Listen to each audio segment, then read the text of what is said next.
Cinema భారీ విజయం సాధించాలి అంటే మాస్ ప్రేక్షకుల అండదండలు ఉండాలి. అప్పుడే వసూళ్లు కూడా ఆ రేంజ్ లో ఉంటాయి. ఇక కల్కి 2898 ఏడీ మూవీ ట్రైలర్ విడుదలైంది. భారీ గ్రాఫిక్స్ హంగులతో విజువల్ వండర్ గా మెస్మరైజ్ చేసింది. మరి క్లాస్ ప్రేక్షకులు జేజేలు పలుకుతున్న ఈ ట్రైలర్ మాస్ ఆడియన్స్ ను ఎంతవరకు మెప్పించింది? కల్కి 2898 ఏడీ మూవీ ప్రకటన వచ్చిన రోజు నుంచి సర్ప్రైజులు ఇస్తూనే ఉన్నారు మేకర్స్. ఈ మూవీలో భారీ తారాగణం నటించారు. దర్శకుడు నాగశ్విన్ ఇంటర్నేషనల్ స్టాండర్డ్ లో ఈ సినిమాను తెరకెక్కించాడు. ప్రేక్షకులకు సరికొత్త అనుభూతి ఇచ్చేలా రూపొందించాడు. ఈ నెల 27న సినిమా థియేటర్స్ లోకి రాబోతోంది.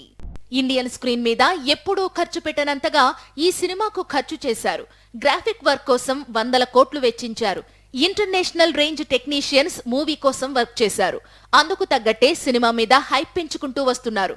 రీసెంట్ గా విడుదలైన ట్రైలర్ కూడా మంచి రెస్పాన్స్ దక్కించుకుంది. ట్రైలర్ లో గ్రాఫిక్స్ ఆకట్టుకున్నాయి. అయితే క్లాస్ ఆడియన్స్ మెచ్చేలా ఉన్న ఈ ట్రైలర్ తో మాస్ ప్రేక్షకులు అంతగా కనెక్ట్ కాలేకపోతున్నారు అనే టాక్ వస్తోంది. డైలాగ్స్, ఫైట్స్, సన్నివేశాలు అన్నీ క్లాస్ ప్రేక్షకులను మెప్పించేలా ఉన్నాయి. మాస్ ఇష్టపడితేనే బీసీ సెంటర్స్ లో మంచి కలెక్షన్స్ వస్తాయి అన్నది నిజం. ట్రైలర్ కు ముందు బుజ్జి అండ్ భైరవ అనే వీడియో కూడా విడుదల చేశారు. ఈ యానిమేషన్ వీడియో ఓటీటీలో రిలీజ్ అయ్యింది. ఇక మాస్ ప్రేక్షకుల కోసం మరో ట్రైలర్ కూడా మేకర్స్ విడుదల చేయబోతున్నారట. సంక్రాంతి పండుగ అంటే సినిమా ఫెస్టివల్. స్టార్ల సినిమాలు పొంగల్ పోటీలో నిలబడతాయి. నువ్వా నేనా అంటూ పోటీ పడతాయి. అందుకు తగ్గట్టే మంచి బడ్జెట్ నిర్మాణం కూడా జరుపుకుంటాయి. ఈ పండగకి రావాలని సినిమాలను పక్కా ప్లాన్తో నిర్మిస్తుంటారు. అలా కొందరు మేకర్స్ వచ్చే ఏడాది సంక్రాంతి పోటీకి సై అంటున్నారు. ఆ పండగకి రాబోతున్నట్టు ముందుగానే ఖర్చు వేశారు. ఇంతకీ ఫెస్టివల్ కు వస్తున్న ఈ సినిమాలేంటి? వచ్చే ఏడాది సంక్రాంతికి పెద్ద హీరోలు పోటీలోకి దిగుతున్నారు. ఇప్పటికే మెగాస్టార్ చిరంజీవి విశ్వంబర మూవీతో సంక్రాంతికి రాబోతున్నట్టు ప్రకటించాడు. శ్రీ వశిష్ఠ దర్శకత్వంలో సోషియో ఫాంటసీ సినిమాగా ఈ మూవీ రూపొందుతుంది. భారీ బడ్జెట్ లో తెరకెక్కుతుంది. విశ్వంభరలో త్రిష హీరోయిన్ గా నటిస్తుంది. అలాగే మరో 4 అందగత్తెలు కూడా ఈ మూవీలో కనిపించబోతున్నారు. అయితే వీళ్లు చిరు సోదరులుగా నటిస్తున్నట్టు సమాచారం. విశ్వంభర మీద మంచి అంచనాలు ఏర్పడ్డాయి. దానికి కారణం విశ్వంభరకు శ్రీ వశిష్ఠ దర్శకుడు కావటమే. కళ్యాణ్ రామ్ తో తెరకెక్కించిన బింబిసారా మూవీతో ప్రతిభ కలిగిన దర్శకుడు అనిపించుకున్నాడు శ్రీ వశిష్ఠ. ఈ మూవీ మంచి విజయం సాధించిన మ్యాటర్ తెలిసిందే. వెంకటేష్, అనిల్ రావిపూడి దర్శకత్వంలో సినిమా రాబోతోంది. దిల్ రాజు నిర్మిస్తున్న ఈ movie comedy come crime entertainer గా నిర్మాణం జరుపుకుంటుందట. ఇద్దరు భార్యల మధ్య నలిగే సిన్సియర్ పోలీస్ ఆఫీసర్ గా వెంకీ కనిపించబోతున్నాడట. ఈ మూవీ కూడా 2025 సంక్రాంతి బరిలో నిలవబోతోంది. అనిల్ రావిపూడి దర్శకత్వంలో వెంకటేష్ హీరోగా F2, F3 మూవీలు వచ్చాయి. వరుణ్ తేజ్ కూడా మరో హీరోగా కనిపించాడు. ఈ మూవీలు మంచి విజయం సాధించిన విషయం తెలిసిందే. దాంతో అనిల్, వెంకీ కాంబోలో రాబోతున్న హ్యాట్రిక్ మూవీ మీద అంచనాలు ఏర్పడ్డాయి. మరోవైపు ఈ ఇయర్ సంక్రాంతికి వెంకటేష్ కెరీర్ లో 75వ మూవీ సైంధవ్ తో వచ్చిన మ్యాటర్ తెలిసిందే. రవితేజ కెరీర్ లో రూపొందుతున్న 75వ సినిమా కూడా వచ్చే ఏడాది సంక్రాంతికి రాబోతున్నట్లు మేకర్స్ కన్ఫర్మ్ చేశారు. అలాగే ఈ ఇయర్ నా సామిరంగా అంటూ పొంగల్ పోటీలో విజయం అందుకున్న నాగార్జున కూడా ఇదే పండగకి వచ్చి మరోసారి హిట్ చూడాలని ఆశిస్తున్నాడు. మాస్ మహారాజా శ్రీలీల కలిసి నటించిన ధమాకా 100 కోట్ల క్లబ్ లోకి ఎంట్రీ ఇచ్చింది. తర్వాత అటు రవితేజ సినిమాలు, ఇటు శ్రీలీల నటించిన మూవీస్ విజయాలు అందుకోలేకపోయాయి. ఇప్పుడు ఈ ఇద్దరు మరోసారి జోడీ కట్టారు. మరి ఈ మూవీతో హిట్ ట్రాక్ మీదకి రాబోతున్నారా? మరో 100 కోట్ల సినిమా అవుతుందా?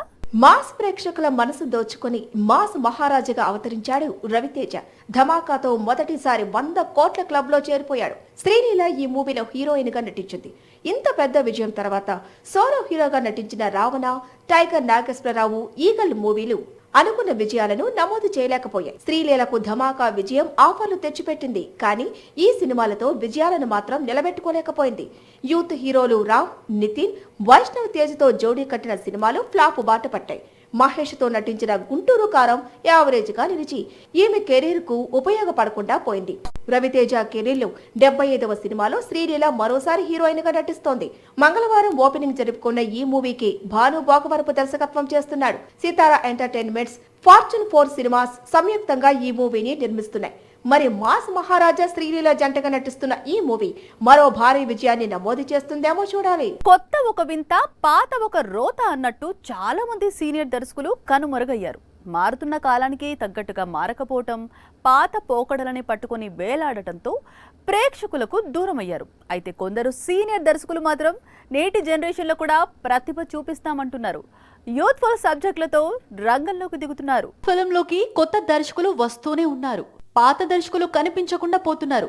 అయితే సీనియర్ దర్శకుడు వైవిఎస్ చౌదరి మళ్లీ నేటి తరం దర్శకులతో పోటీ పడతాను అంటున్నాడు. నందమూరి 4వ తరం వారసుడు హరికృష్ణ మనవుడిని ఇంట్రడ్యూస్ చేయబోతున్నాడు. సీతయ్య, దేవదాస్ లాంటి హిట్ సినిమాలను రూపొందించిన వైవిఎస్ విజయాలకు దూరమయ్యారు. ఈయన గత సినిమా రేయ్ 2015లో వచ్చింది. ఈ మూవీ డిజాస్టర్ గా నిలిచింది. గుణశేఖర్ భారీ బడ్జెట్ సినిమాలతో గుర్తింపు తెచ్చుకున్నాడు. గత సినిమా పౌరాణికం శాకుంతలంతో నిరాశపరిచాడు. ఈసారి యూత్ఫుల్ సబ్జెక్ట్ తో సినిమా తీయబోతున్నాడు. యూఫోరియా టైటిల్ తో తెరకెక్కబోయే ఈ సినిమాను గుణశేఖర్ కూతురు నీలిమ నిర్మాతగా వ్యవహరించబోతోంది. కె విజయ్ భాస్కర్ వరుసగా బ్లాక్ బస్టర్స్ సినిమాలను అందించాడు. 2013లో మల్టీ స్టారర్ గా రూపొందిన మసాలా విజయం సాధించలేకపోయింది. చాలా కాలానికి సొంత కొడుకుతో ఉషా పరిణయం అనే సినిమాను తెరకెక్కిస్తున్నాడు. ఓటీటీలో కలకలలాడటంలో కొన్ని వెబ్ సిరీస్లు కూడా ప్రధాన కారణమయ్యాయి. ఆడియన్స్ ను కట్టిపడేసి మంచి స్పందన తెచ్చుకున్నాయి. అందులో మీర్జాపూర్ సిరీస్ కూడా ఒకటి. 2 భాగాలుగా వచ్చిన మీర్జాపూర్ 3వ భాగం కూడా రాబోతోంది. మరి ఇది ఎప్పుడు స్ట్రీమింగ్ జరుపుకోబోతోంది? వెబ్ సిరీస్లకు కూడా ఆదరణ దక్కుతుంది. స్టార్స్ సైతం ఈ వెబ్ సిరీస్లలో నటిస్తున్నారు. కంటెంట్ ప్రధానంగా ఆకట్టుకుంటున్నాయి. ఓ సిరీస్ హిట్ కొడితే మరికొన్ని భాగాలను కూడా రూపొందిస్తున్నారు. స్కామ్ 1992, ది ఫ్యామిలీ మ్యాన్ లాంటి సిరీస్లు మంచి ఆదరణ దక్కించుకున్నాయి. మీర్జాపూర్ వెబ్ సిరీస్ కూడా సంచలనం క్రియేట్ చేసింది. బోల్డ్ కంటెంట్ పరిచయం చేసిందే ఈ సిరీస్ అని చెప్పాలి. డైలాగ్స్ పరంగా, సన్నివేశాల పరంగా కూడా లిమిట్స్ క్రాస్ చేసింది. మొదటి సీజన్ మంచి విజయం సాధించింది. ఈ సిరీస్లో నటించిన ప్రతి ఒక్క నటుడికి గుర్తింపు వచ్చింది. మీర్జాపూర్ విజయం సాధించడంతో వీక్షకులు 2వ భాగం కోసం ఎదురు చూశారు. అనుకున్నట్టుగానే సెకండ్ పార్ట్ కూడా స్ట్రీమింగ్ కు వచ్చింది. అయితే ఈ భాగం అంతగా ఆదరణ దక్కించుకోలేదు. మీర్జాపూర్ 2వ భాగం ఆకట్టుకోలేకపోయినా కూడా 3వ భాగం కూడా రూపొందించారు మేకర్స్. ఈ crime and political thriller web series streaming date కూడా ఫిక్స్ అయింది. సీజన్ 3 జూలై 5 నుండి స్ట్రీమింగ్ రాబోతున్నట్టు అఫీషియల్ గా ప్రకటించారు.